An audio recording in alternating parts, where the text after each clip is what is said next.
Okay, so pag-usapan po natin yung latest development sa Senate issue or Senate bangayan po between Senator Cayetano and Senator Gatchalian.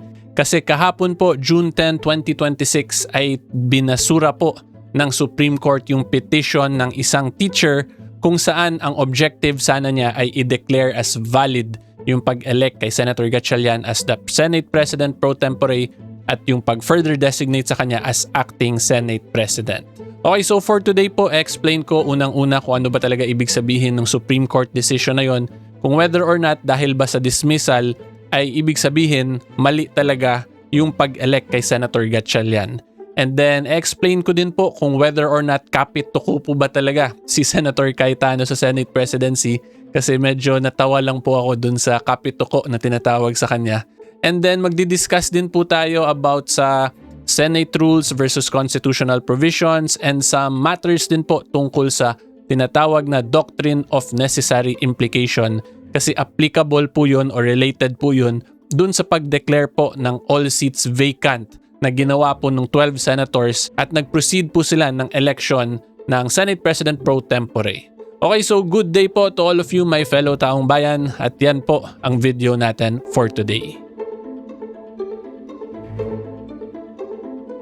Okay, so brief facts po muna tayo. Again, yung pinakabagong development po sa away nila Senator Cayetano, Senator Gatchalian ay yung pagbasura ng Supreme Court. So kita nyo naman po dito, Supreme Court Junks teacher, tapos si Senator Soto, people misunderstanding SC ruling on Senate leadership. So ang masasabi ko lang po talaga dito ay yung decision po ng Supreme Court was a dismissal because of the lack of personal capacity na magdemanda po nung teacher.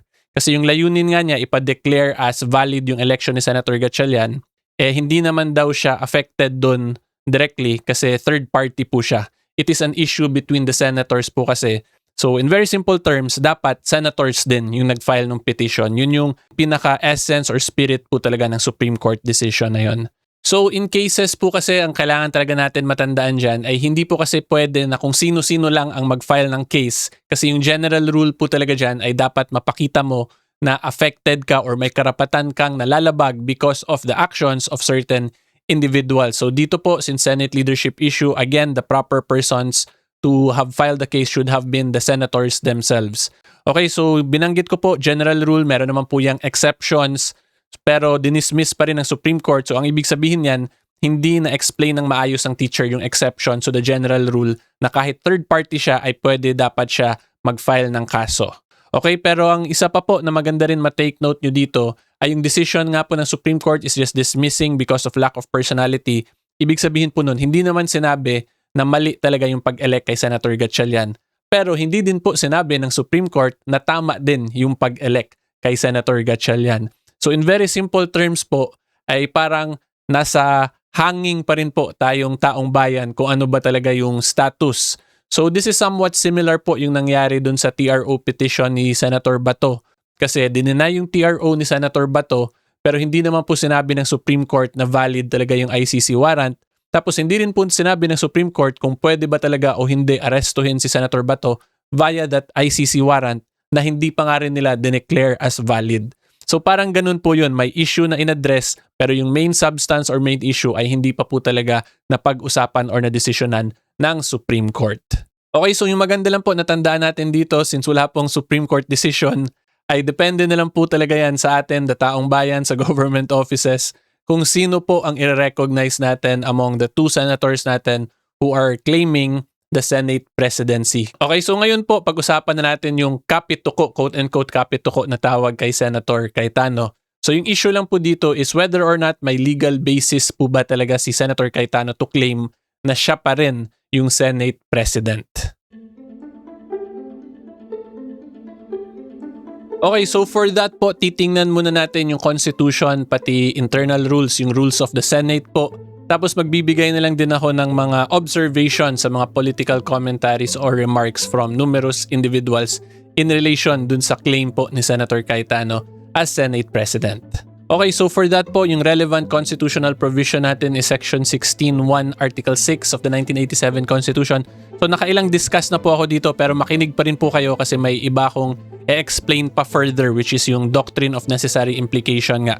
So going back, section 16.1 nakalagay po dyan, the Senate shall elect its president by a majority vote of all its respective members. Tapos yung counter-argument naman po dyan ay hindi naman Senate President daw yung pag-elect kay Senator Gatchalian, kundi Senate President pro tempore lang.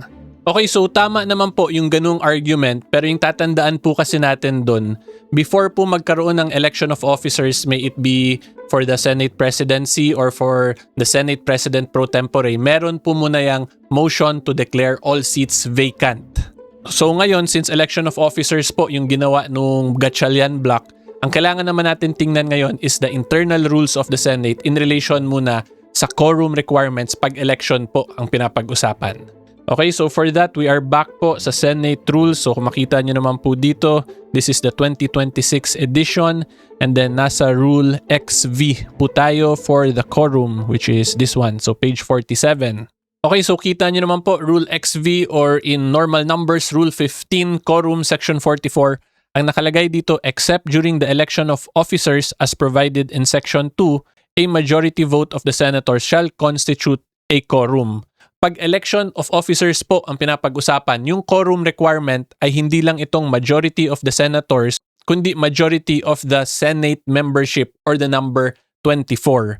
Diba? So kung makita po ninyo, may distinction pong pinrovide pag election of officers ang pinapag-usapan from regular quorum lang under the internal rules of the Senate.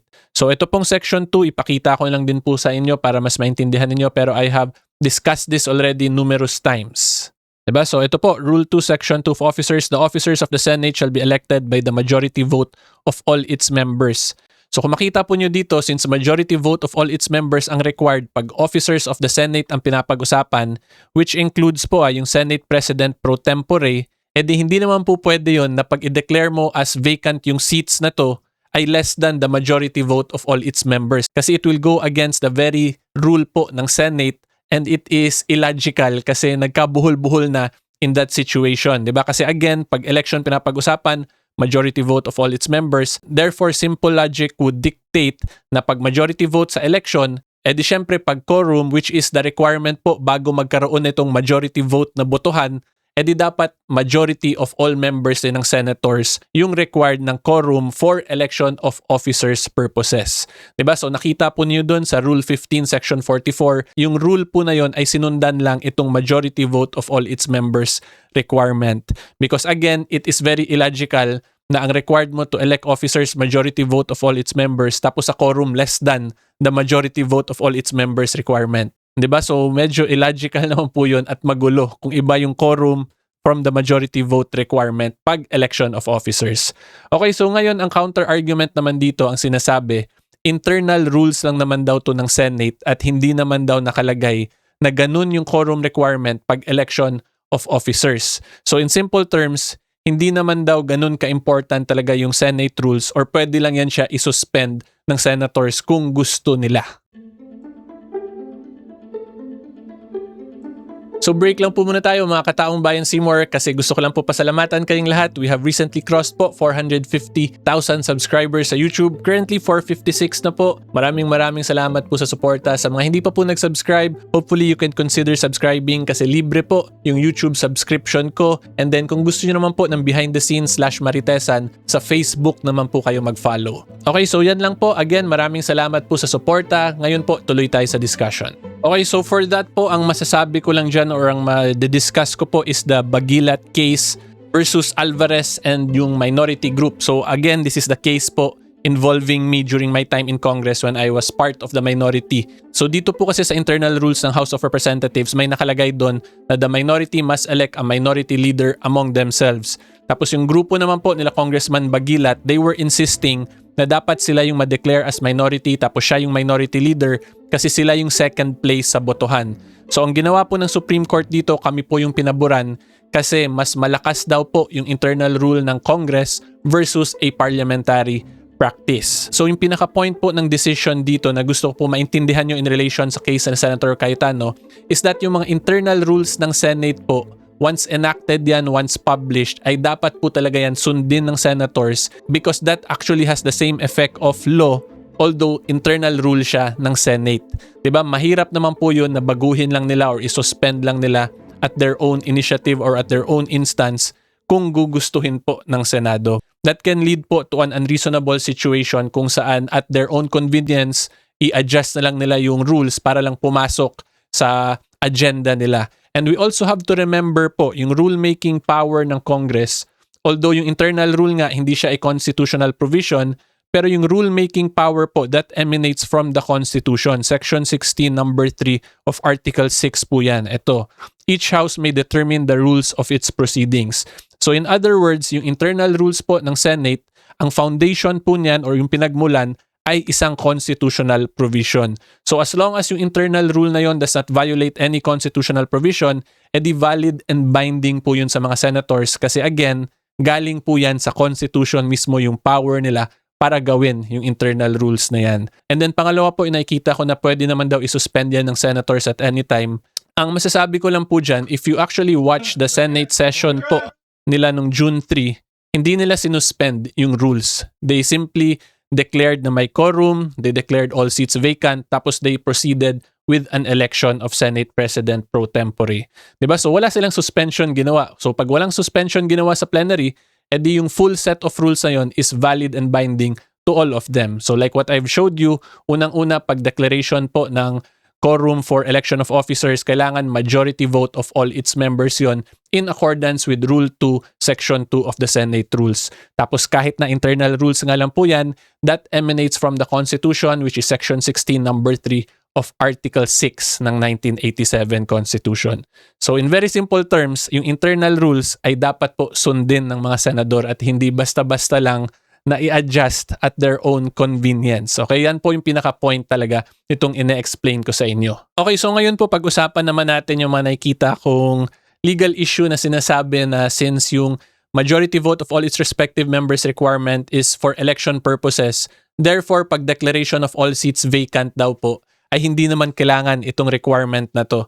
So in other words, pwede lower than 13 pag motion to declare all seats vacant lang. Kasi again, ang majority vote daw is only for election proper at hindi pa naman sa motion. So para mas maintindihan nyo, konting brief history ulit tayo sa facts na nangyari po sa Senate. So number 1, there were 12 senators present sa plenary noong June 3, tapos they declared na may quorum, tapos they proceeded to declare all seats vacant with only 12 senators, tapos nagkaroon sila ng election ng Senate President pro tempore, tapos they designated Senator Gatchalian as the acting Senate President. So kanina in-explain ko na po, 'di ba, yung quorum requirement in relation to election of officers. Tapos yung next argument kasi nakikita ko sinasabi, iba daw yung motion to declare vacant from actual election. Therefore, since dineclare lang nila vacant, so natanggal na daw si Senator Cayetano. In very simple terms, yun yung point. Because of that set of actions sila, effectively removed na daw, tas pwede mag-acting Senate President si Senator Gatchalian. Okay, so ang masasabi ko lang po dyan, dito ngayon papasok yung tinatawag na Doctrine of Necessary Implication. If we follow nga po yung Doctrine of Necessary Implication, so tagalugin ko po para maintindihan nyo talaga, pag ang required po para pag-elect ay 13 na numbers, therefore para tanggalin yun siya, ang magiging implication po ng batas niyan kung walang exact provision na kalagay kung paano tanggalin, ay parehas din kung paano siya inelect. Kasi illogical po na 13 pag-elect tapos pwede pala siya tanggalin ng less than that number. Diba? Meron din po tayong mga statutory construction principles na ganyan. And for that po, ang tawag nga is the Doctrine of Necessary Implication. Because wala pong sinasabi sa batas paano tanggalin. So via yung necessary implication nga po or in Tagalog, kailangan na meron ding provision in relation to that. E di babalik ta rin lang tong provision na to. Pero instead na pag-elect, for removal naman. So yan po, pwede nyo rin yan i-research yung Doctrine of Necessary Implication. Kasi if we read the Constitution, wala pong nakalagay dito specifically kung paano kasi magtanggal ng Senate President. So based on everything I've explained, since ang election requires majority vote, dapat yung motion mo rin with a majority vote din yung pag-declare ng all seats vacant. Kasi alam naman po natin yung pinaka-purpose when you are declaring all seats vacant is to elect a new set of officers. Kaya kung makita din po ninyo dun kanina sa internal rules ng Senate, ganun yung quorum requirement nila. Same sa election of officers requirement. Kasi dun nga po papasok yung Doctrine of Necessary Implication. So makita po ninyo, may common sense din po talaga yung batas natin in relation to statutory construction principles. And then, yung pangalawa po na gusto ko lang din emphasize dito, papasok din po yung legal principle na what you cannot do directly, you cannot do indirectly. So dito, ang main goal naman ng Gatchalian Block ay matanggal si Senator Cayetano as a Senate President. So since ang pag-elect po ng Senate President is via majority vote of all members or the number 13, ay hindi po pwede mag-designate kayo ng acting Senate President via a lesser number than that. Diba? So kung makita po ninyo, madami po talagang constitutional safeguards, even the internal rules of the Senate may safeguards din po. And that is for stability po and for order within the Senate as an institution. So in very simple terms, kung ako po ang tatanungin ninyo, malakas actually talaga yung claim ni Senator Cayetano as still the current Senate President.